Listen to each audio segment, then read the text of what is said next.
this guy as a young man had a dream to become a big movie star, to come to Hollywood and to become a great director and producer and a writer and all those kind of dreams he had. Of course, everyone told him it can't be done.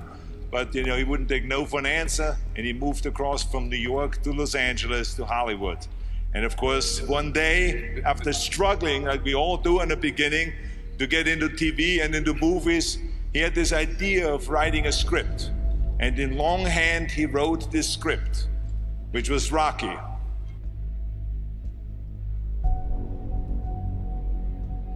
It's all about dreams, and by the way, dreams cost nothing. They're free. The hard part is just keeping them going, and please keep them going, because we're here for one simple reason. He believed in the dream, I believed in the dream, and our dreams come true, and there's no reason every one of yours can't either.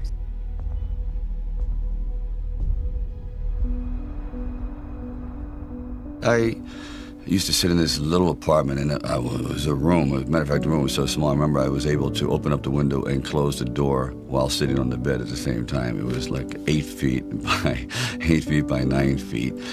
But the one thing about that room, there was really very little distraction. So I would sit there propped up in bed, and I'd go out with my big pen and legal pad and just start writing these stories. And most of them were very, very trivial. But there was something about the process of unrealized dreams. I was always brought back to this subject because I think it's one of the most enduring subjects and one of the most difficult passages for people to accept, that they never were realized in their own lifetime, that they just didn't get that shot. I decided it was a time to come to California, so I went to California. And I moved in the valley, and things weren't going very, very well there. As a matter of fact, I had to go out and try to sell my dog because he was either do that or he just was not going to be very well fed. And then one night, I went to see Muhammad Ali fight. For one brief moment, this supposed stumble bum turned out to be magnificent in the fact that he lasted and knocked the champion down. I said, boy, if this isn't a metaphor for life. His entire life crystallized at that moment. He will be remembered for all eternity, at least among the fight fans. He did something extraordinary. I said, now that is probably what I need as a catalyst for an idea. A man who's going to stand up to life and take one shot and maybe go the distance. So I started to write.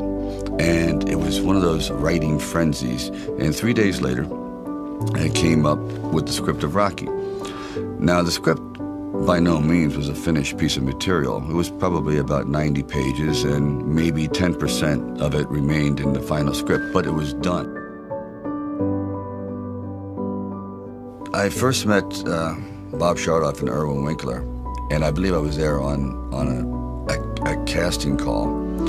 So we're talking a little bit, and I guess I really wasn't right for the acting part. And on the way out, I said, oh, I don't know if it matters, but I do a little bit of writing. He goes, really? He says, yeah, I'm writing this story. I have this thing about wrestlers, and I might do something about boxing. Well, he says, well, bring it around. And I thought, if I hadn't stopped on the way out, that's why I tell all actors or writers, don't give up, keep talking. Eventually you might hit a nerve somewhere and they go, come on back.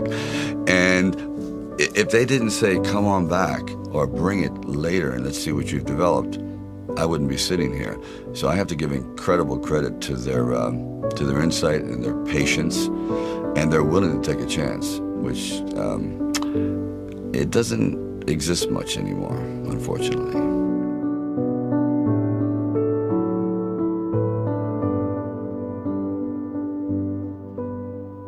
Originally, when I brought the script to them, they were fairly enthusiastic about it. The one thing they were not enthusiastic about was me playing the part, and I really can't blame them at the time. But there was something inside of me that this opportunity is never going to come around. And I really wasn't used to money, and I had no idea of what I would be missing. But the temptation started to come forward. First, it was $25 grand and $100,000. I go, well, I never heard of $100,000 because I had like $106,000 dollars in the bank. And like I said, I had to sell my dog, and things were not looking very, very good.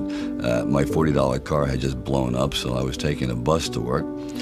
But still, it didn't matter. I wanted to stick with it. Then it went up to $150,000, $175,000, and it went up to $250,000. Now my head was starting to spin, and it went up to $330,000, and probably, I heard it went up to $360,000. And I thought, all right, you know, you've really managed poverty very well. You've got this down to a science. You really don't need much to live on. I had like sort of figured it out. So I was not in any way used to the good life. So I thought, you know what?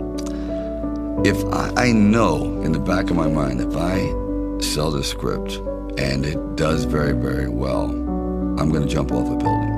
And if I'm not in it. So this is one of those things where you just roll the dice and you fly by the proverbial seat of your pants. Say, all right, I gotta try it. I gotta just do it. I may be totally wrong, and I'm gonna be taking a lot of people down with me, but I just believe in it. We were working with the handheld camera at the time with Garrett Brown, and it was somewhat experimental. And he'd film me running through shopping malls and up down the steps and flights.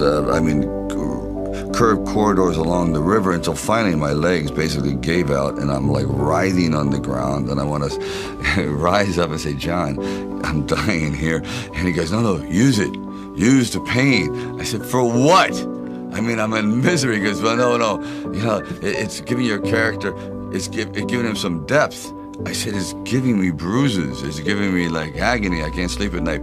Like the scene where we just jumped down and saw this ship along the dock, this docked along the pier, and I said, just jump out, run as fast as you can along the ship, and I'm running and running. I said, you know what, my legs are buckling. I'm literally gonna crash down here.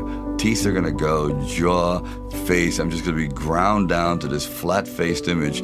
Please. And I just barely made it.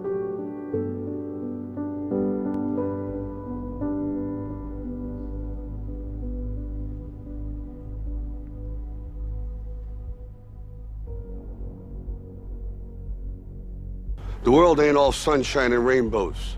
It's a very mean and nasty place, and I don't care how tough you are, it will beat you to your knees and keep you there permanently if you let it. You, me, or nobody is gonna hit as hard as life. But it ain't about how hard you hit. It's about how hard you can get hit and keep moving forward. How much you can take and keep moving forward. That's how winning is done.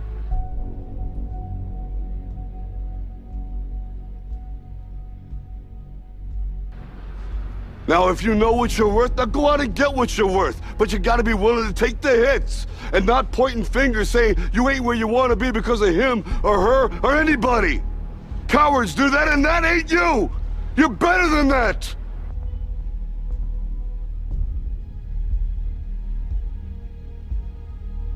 You can't be alone. To really succeed, no man really is an island. When you find the right components in your life, the right people that gel with you, then you feel as though you're invincible. It may be a fallacy, but you at least feel as though you can take all that life has to dish out.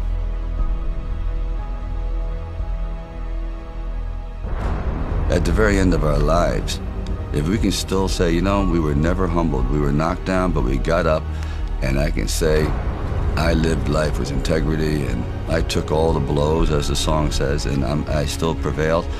I think that's a good epitaph for anyone.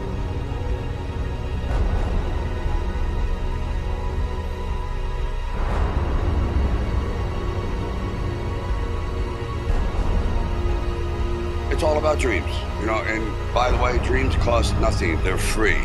The hard part is just keeping them going, and please keep them going, because we're here for one simple reason.